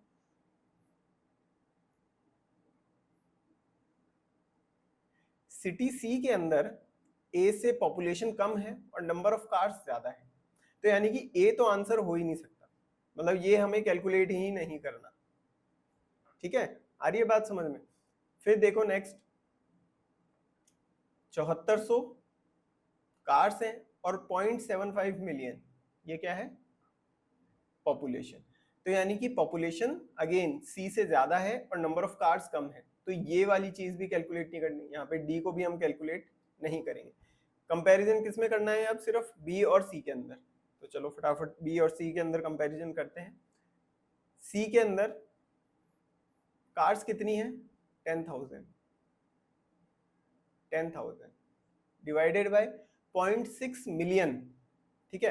अब देखिए कंपैरिजन के लिए हम डायरेक्ट 0.6 भी ले सकते हैं, जरूरी नहीं है कि उसको 0.6 मिलियन है तो 60,000 करके और फिर हम वैसे सॉल्व करें, 0.6 भी ले सकते हैं, 0.6। और बी कितना होगा? बी होगा 1500 डिवाइडेड बाय 0.2। यहाँ से पॉइंट हटाइए, 0 लगाइए, सॉल्व करेंगे तो ये आ जाएगा 16666, और उसके बाद भी डेसिमल के बाद और फिर यही 6666 चलता रहेगा। इसको हम सॉल्व करेंगे, पॉइंट हटाया, 0 लगाया, दिस विल बी 15,000 का आधा 7,500, सॉरी 75,000 हो गया, 7,500, ठीक है। तो कंपैरिजन से पता चल रहा है कौन ज्यादा है, so answer is C. C मतलब city C, option 2 city C. Clear? तो यहाँ पे हमारी कैलकुलेशन बच गई सिंपल सी ट्रिक लगाने से। नेक्स्ट देखिए, what is the average of percentage growth in registered cars across all the cities from the year 2017 to the year 2018, ठीक है। अब इसको करने के ना दो अलग अलग मेथड है, मैं आपको शॉर्टकट मेथड बताऊंगा। देखो इसमें पूछा है 2017 से 2018 में कितना इंक्रीमेंट हुआ ऑन एन एवरेज। तो एक तरीका क्या है कि आप हर शहर में देखो कितना इंक्रीमेंट हुआ है, ठीक है, और उसका एवरेज लो। पहले देखा हर शहर में कितना इंक्रीमेंट हुआ है और फिर उसका एवरेज लिया। दूसरा तरीका क्या है कि डायरेक्टली हम टोटल कर लेते हैं, 2017 में हर शहर में कितनी कार थी, इसका आप टोटल करोगे, ये होगा 19,700, और 2018 का टोटल करोगे, ये आएगा 22,850। अब आप डायरेक्टली देख लो कि यहाँ पे कितना परसेंट इंक्रीमेंट है, तो इसका डिफरेंस ले लो, 22,850 माइनस 19,700, ये आ गया डिफरेंस, डिवाइडेड बाय पहले कितना था 19,700 इंटू 100। इसको सॉल्व करोगे तो ये लगभग लगभग लगभग लगभग 16% के आसपास आएगा, 16% के आसपास आएगा ये, ठीक है, लगभग 16% के आसपास आएगा। अब ये थोड़ी कैलकुलेशंस होती है जो कि आपको सॉल्व करनी होगी। चलिए next question, taking all cities together what is the ratio of registered cars in the year 2020 with respect to 2017। चलिए तो अगेन 2017 का टोटल कितना है? 2017 का टोटल अभी हमने निकाला ही था 19,700, है ना, और 2020 का टोटल कितना है? 2020 का टोटल लेोगे ये हो जाएगा 28,400, ठीक है। अब क्वेश्चन क्या कह रहा है कि हमें रेशियो निकालना है 2020 और 2017 की कार्स का, तो बहुत ही सिंपल है, 284,000 रेशियो 19,700, ये 00 से 00 गया तो कितना बच गया? 284:197, बड़ी आसानी से हो गया, है ना। चलिए next question, based on the average growth percentage of registered cars per year in successive years during 2017 to 2020 in the city A. What will be the estimated number of registered cars in city A in the year 2021?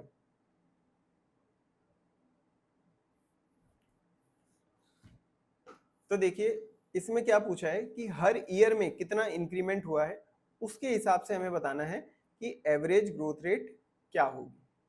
ठीक है, average growth rate हमें निकालनी है यहाँ पे। तो इसको निकालने का क्या तरीका है, देखिए पहले हम निकालते हैं percentage increase in 2018, percentage increase in 2018। तो इंक्रीमेंट कितना आया, पहले 7500 था, अब हो गया 8000, यानी 500 का इंक्रीमेंट। किसके बेस पे निकालेंगे, 7500 के बेस पर।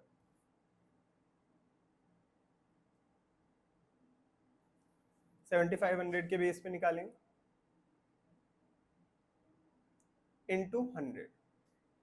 इसको सॉल्व करेंगे, दिस विल बी 6.67। इसी तरीके से परसेंटेज इंक्रीज इन 2019 ये निकालते हैं। 2019 में कितना इंक्रीमेंट आया, पहले 8000 था, अब 9000 हो गया, तो 1000 का इंक्रीमेंट आया है। पहले कितना था, 8000 इंटू 100 इज इक्वल टू, ये आएगा आपका 12.5%। फिर निकालना है परसेंटेज इंक्रीज इन 2020। सो 9500 हो गया, पहले कितना था 9000, यानी 500 का इंक्रीमेंट है। पहले कितना था 9000 इंटू 100। इसको सॉल्व करेंगे, दिस विल बी 5.56% इंक्रीमेंट। ठीक है, अब हमें ये निकालना है कि एवरेज ग्रोथ रेट कितनी है, एवरेज ग्रोथ रेट कितनी है। देखो एवरेज ग्रोथ रेट निकालते हैं पहले।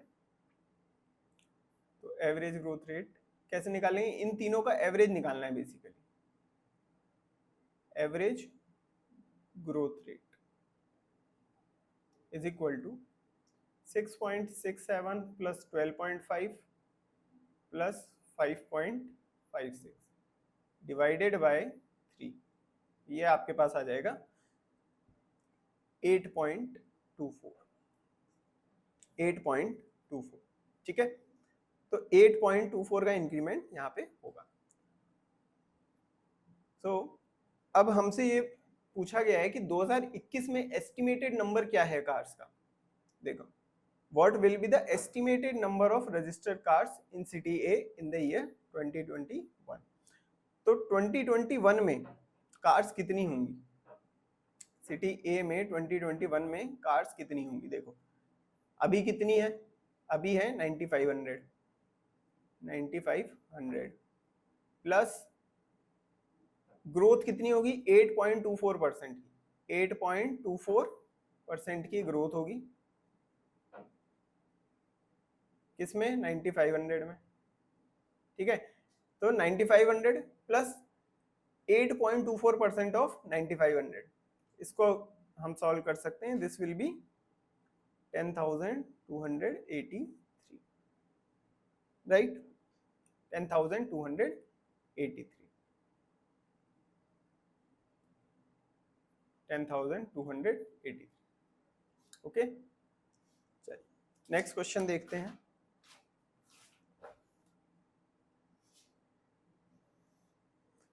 नेक्स्ट क्वेश्चन है आपका दिसंबर 2022 और जून 23 वाला पेपर। वहां से इकोनॉमिक्स का जो पेपर आया था उसमें ये डीआई पूछा गया था। अगेन देखिए मिसिंग डीआई का क्वेश्चन है, तो अलग से आपको यहाँ पे टेबल बनानी है। The following table shows the number of employees working in 5 different companies A to E in December 2021 along with the percentage distribution of science, commerce and art graduates among them. Based on the data in the table, answer the following questions.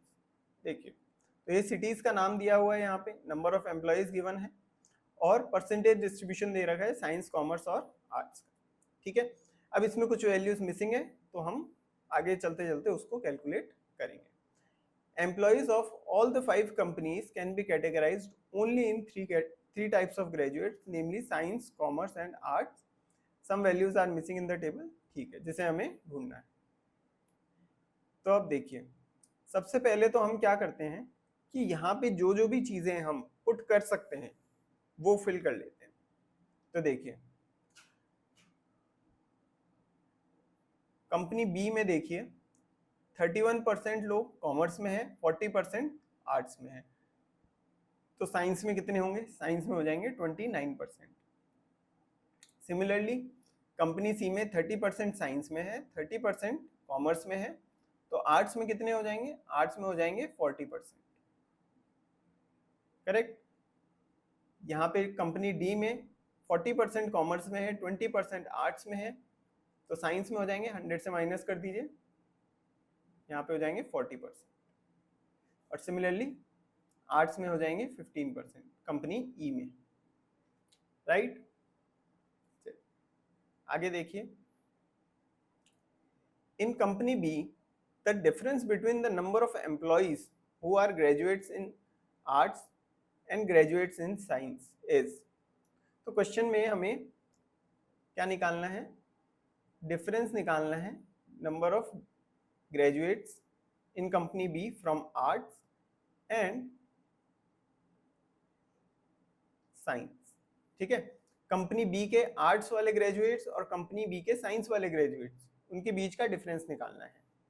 तो देखिए, company B में arts के graduates कितने होंगे? 40% of 1400, 40% of 1400 minus science के graduates कितने? 29% of 1400। ठीक है, अब यहां पे देखिए, ये तो मैं कैंसिल कर देता हूं, 14 को मैं कॉमन ले लेता हूं, 40 माइनस 29 विच इज 11। 14 कॉमन आ गया, 40 माइनस 29 ये हो गया 11। तो क्या आंसर आ जाएगा? It will B 154। So what is the difference? 154। Next question, in company E the average number of employees who are graduates in arts and commerce is 377. Then the number of employees in company E is। अब देखो, company E के average number of employees बता रखे हैं। अब यहाँ पे ध्यान दीजिए, कंपनी E के टोटल एम्प्लॉइज हमें नहीं पता है ना, हमें क्या बता रखे हैं? Average number of employees who are graduates in arts, graduate in arts and commerce. ठीक है, इज जो भी है हमें निकालने हैं। कितने हैं? एवरेज 377 है और टोटल हमें निकालना है। तो देखिए, हमें क्या दे रखा है? कंपनी ई के आर्ट्स वाले ग्रेजुएट्स प्लस कंपनी ई के कॉमर्स वाले ग्रेजुएट्स का एवरेज कितना है? 377। तो मैं यहां से लिख सकता हूं, 2 को क्रॉस मल्टीप्लाई कर देता हूं, E A plus E C equal to 2 को मल्टीप्लाई कर दिया तो इट विल बी 754। अब ई ए का मतलब क्या है? 15% ऑफ, लेट से कुछ नहीं है तो हम एक्स मान के चलते हैं कि कंपनी ई के टोटल एम्प्लॉय कितने हैं? एक्स हैं।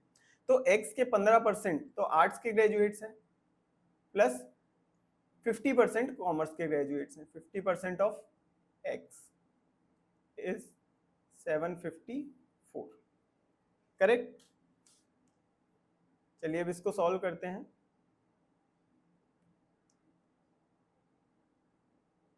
15/100 into x plus 50/100 into x is equal to 754। ठीक है, अब यहाँ पे x को मैं कॉमन ले लेता हूं, तो ये क्या होगा? इसको ऐड करूंगा, this will be 65। 65/100 into x is equal to 754।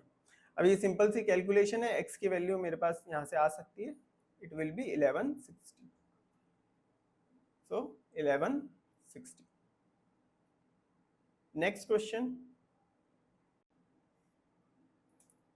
In company A, if the ratio between the number of employees who are graduates in commerce and arts is 10:7, तो कंपनी ए में कॉमर्स और arts के जो graduates हैं उनका ratio है 10:7. Then the number of employees who are graduate in arts in the same company is. ठीक है, तो इस सेम कंपनी यानी कंपनी ए में आर्ट्स के कितने लोग हैं वो हमें पता लगाना है. तो देखिए पहली चीज तो ये हमें क्या गिवन है, number of graduates from commerce in company A, ratio number of graduates from arts in the same company, उसका रेशियो गिवन है 10:7. ठीक है, अब यहाँ पे एक चीज है कि हमें ये पता है अगर मैं ए प्लस ए सी ये करता हूं तो दिस विल बी 100% माइनस 32%. देखो कैसे 100% तो ये टोटल है ना, मुझे आर्ट्स और कॉमर्स का परसेंटेज निकालना है टोटल, कितना होगा, साइंस का माइनस कर दूंगा 100 में से, तो दिस इज 68% ऑफ 2100. करेक्ट. और ए प्लस ए सी इसका हमें रेशियो गिवन है, तो ए को मान लेता हूं मैं कि ये है 7x और ए सी उसका रेशियो 10 है, तो फिर इसको 10x ले लेते हैं, इज इक्वल टू 68% ऑफ 2100. ये 0 से 0 कैंसिल, तो ये हो जाएगा 17x is equal to 68 into 21. 17 से ये 4 टाइम्स जाएगा, तो यहाँ से x की वैल्यू कितनी आ गई, x की वैल्यू आ गई 84. x की वैल्यू 84 है, तो a की वैल्यू कितनी होगी 7 इंटू एक्स यानी 7 इंटू 81 विच इज 588. राइट, तो ये हो गया 588. चलिए नेक्स्ट क्वेश्चन देखते हैं. In company B if the number of employees increased by 20% from December 2021 to December 2022 and 20% of the total number of employees in December 2022 are science graduates, then the number of employees who are science graduates in December 2022 is. अब देखिए मुझे पता है कि ये सवाल पढ़ते ही आपके सबके सर पे चिड़िया मंडरा रही होगी, लेकिन देखो इस तरह के क्वेश्चंस जो होते हैं उनमें पहली बात तो घबराना नहीं है, और एक बार पढ़ने में ये क्वेश्चन किसी को भी समझ में नहीं आते. मतलब कोई कितना ही बड़ा टॉपर हो, ऐसा नहीं होगा कि वो एक बार पढ़ते ही डायरेक्ट इक्वेशन बना दे. इस तरह के क्वेश्चन कम से कम आपको एग्जाम में 2 बार रीड करने हैं, तीसरी बार पढ़ के फिर उसकी इक्वेशन बनानी है. 2 बार जस्ट आपको रीड करने, तीसरी बार पढ़ोगे तब इक्वेशन बनानी है. अब देखो क्वेश्चन क्या कह रहा है. In company B if the number of employees increased by 20% from December 2021 to December 2022, यानी कि कंपनी बी में जो टोटल एम्प्लॉइज हैं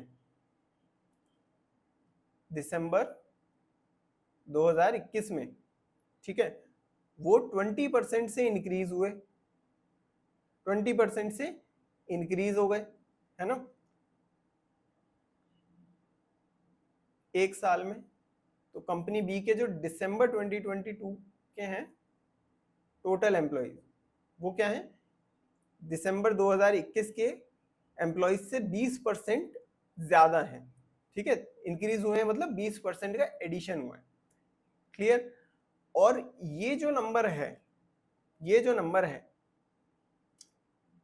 इसका 20% क्या होगा, इसका 20% है, इसका 20% है कंपनी बी के साइंस के ग्रेजुएट्स इन 2020. ठीक है, अब एक बार दोबारा से क्वेश्चन पढ़ के देखते हैं और इक्वेशन देखते हैं यही बनेगी क्या. In company B if the number of employees increase by 20% from December 2021 to December 2022, तो दिसंबर 2021 में जो टोटल एम्प्लॉइज थे वो 20% बढ़ गए एक साल में, and 20% of the total number of employees in December 2022 are science graduates. यानी ये जो टोटल है इसका 20% क्या होगा, science graduates in 2022. then the number of employees who are science graduates in December 2022 is, यानी ये संख्या कितनी होगी ये हमें पता लगाना है, करेक्ट।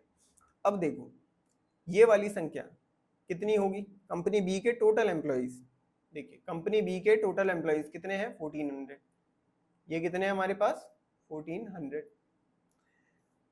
फिर हमें बोला कि 20% इंक्रीमेंट हो गया, तो देखो 20% इंक्रीमेंट होने का मतलब क्या है, 1400 प्लस 20% ऑफ 1400,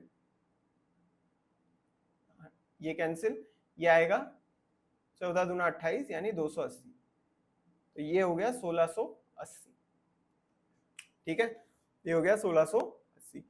तो अब इस 1680 का 20% कितना होगा, साइंस के ग्रेजुएट्स, तो ये लो भाई 20% of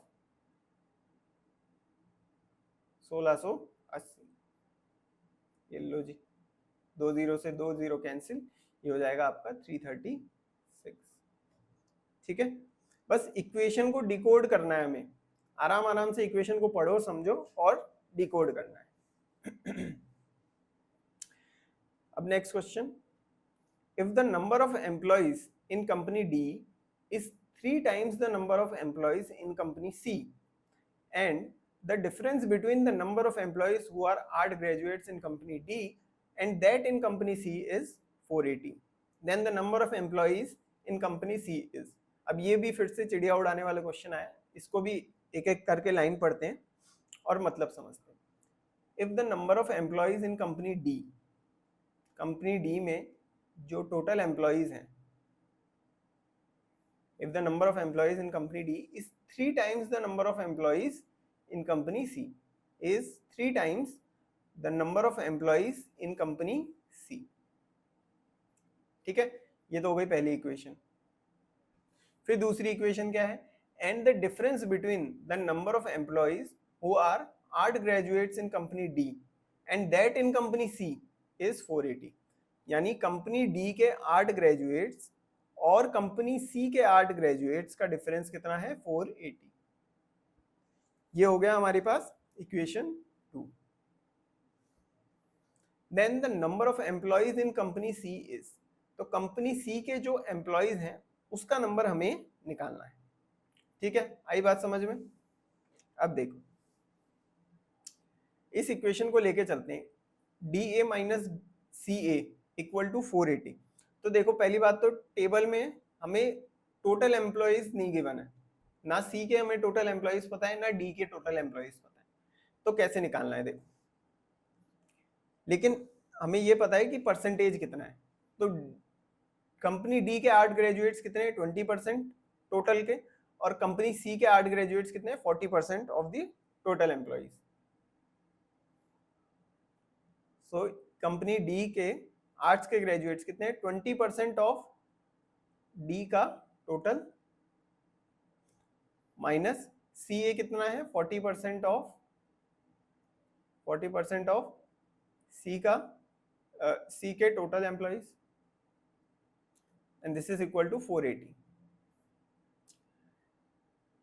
So this will be 20/100 into C का टोटल, सॉरी D का टोटल लिखा है, अब D का टोटल ना लिखने की बजाय मैं इसको ये लिख सकता हूँ 3 into C का टोटल, C के टोटल नंबर ऑफ एम्प्लॉइज, तो इसको लिख देता हूँ 3C टोटल माइनस 40% यानी 40 divided by 100 into C total is 480, तो यहाँ पे हो जाएगा 60/100 into C का टोटल माइनस 40/100 into C का टोटल। अब C का जो टोटल है उसको मैं कॉमन ले लेता हूँ, नीचे से 100 को भी कॉमन ले लेता हूँ, अंदर क्या बचेगा 60, यहाँ पे 60 आ जाएगा 20 into 3 60 minus 40, this is equal to 480, तो यहाँ पे हो जाएगा C का टोटल कितना हो जाएगा, देखो 480 है इधर, ये 100 मल्टीप्लाई हो जाएगा उधर, इसको सॉल्व करेंगे ये 20 आएगा और ये नीचे चला जाएगा, तो 20 नीचे चला गया, तो यहाँ से सॉल्व करने पे हमारे पास आ जाएगा 2400। 2400।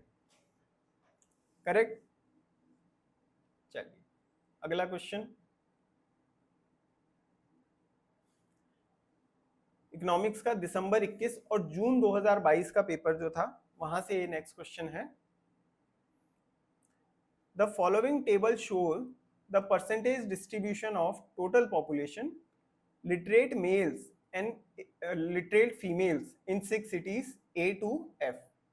In all 6 cities together, total population, number of literate males and number of literate females are 1.5 crore, 40 lakh and 25 lakh respectively. Ratio of males to females among the total population is 8:7. Based on the data in the table, answer the following question. चलिए तो देखिए, सबसे पहले table को ध्यान से देखिए, ये हो गए सिटी के नेम, ये percentage of population out of 1.5 crore, यहाँ पे परसेंटेज ऑफ लिटरेट मेल्स किस में से 40 लाख में से, और यहाँ पे percentage of literate females out of 25 lakh.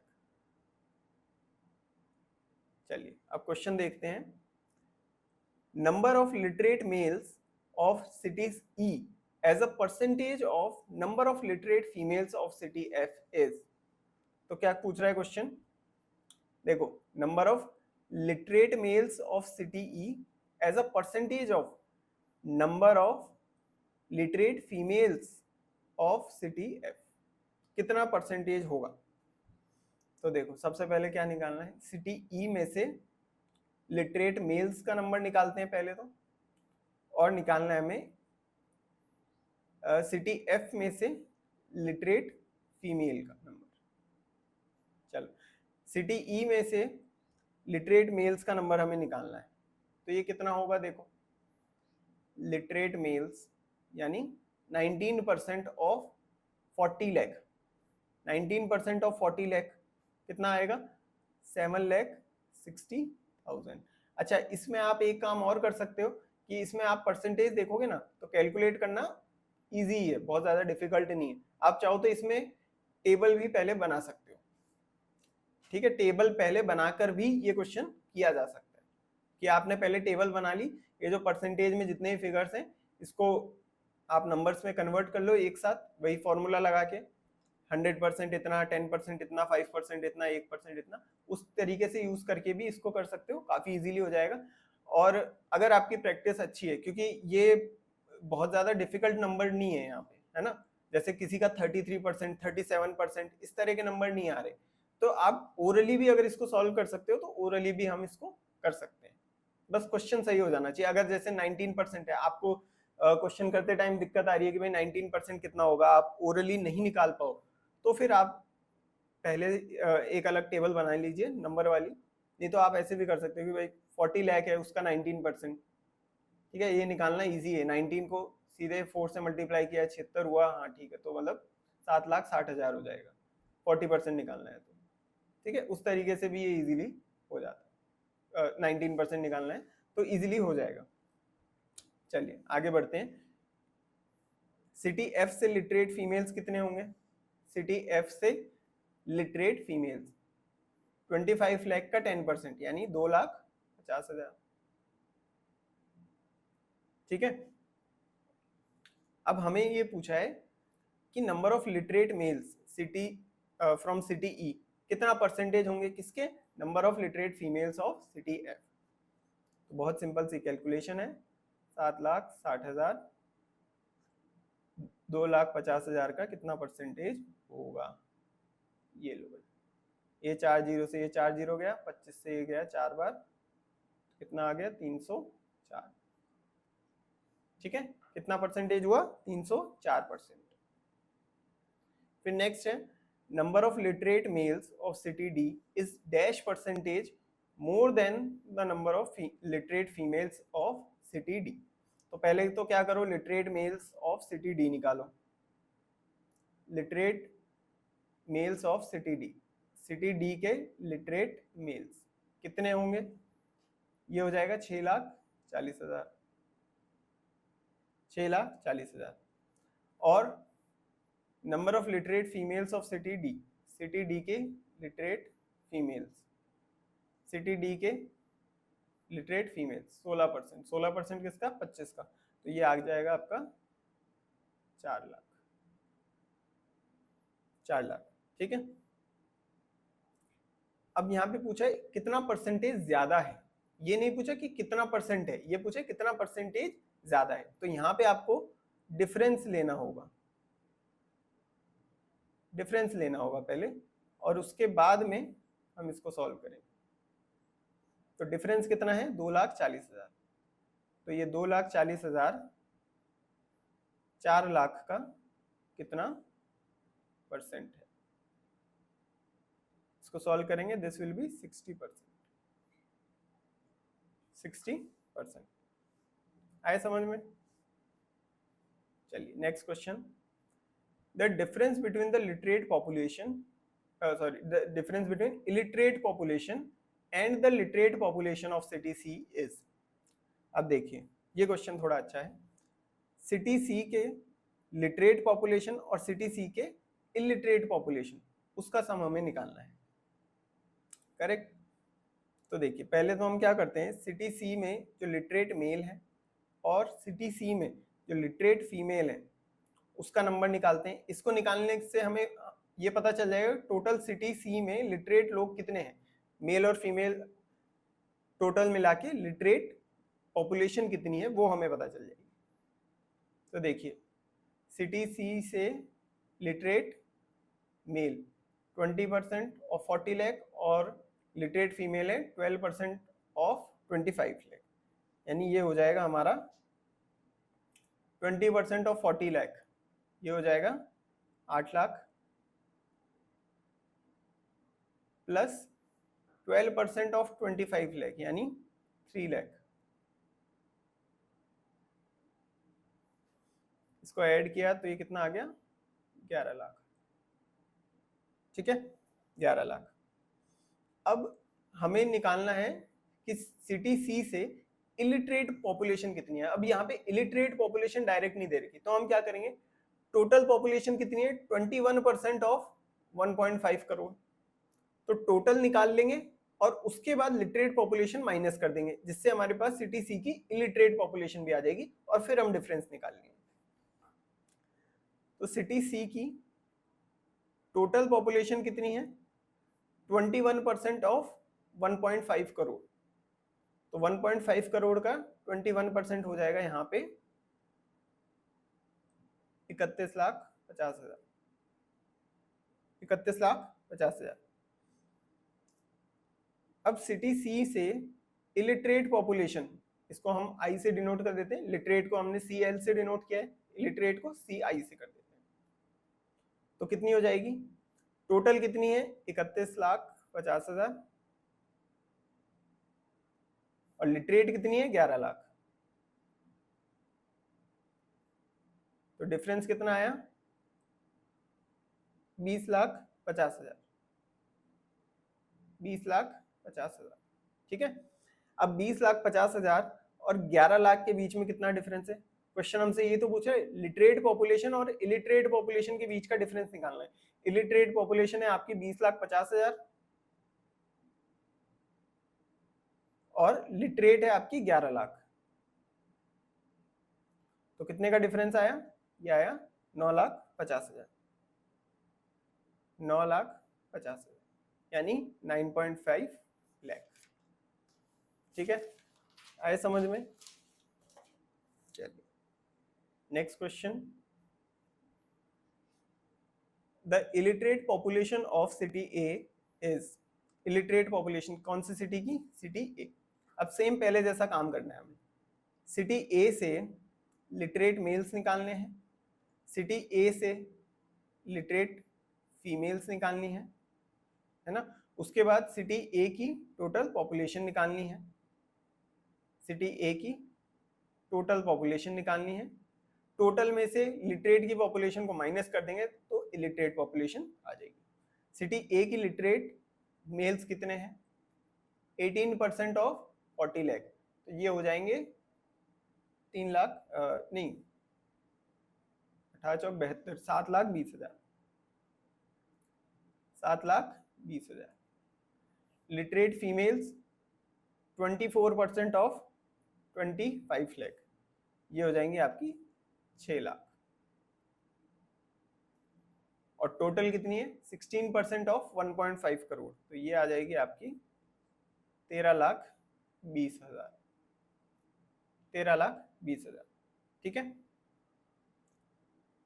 Total population हमारे पास आ चुकी है, नहीं सॉरी, ये 13,20,000 नहीं होगी, टोटल 16% ऑफ 1.5 करोड़, ये होगी आपके पास 24 लाख, 24 लाख है ना।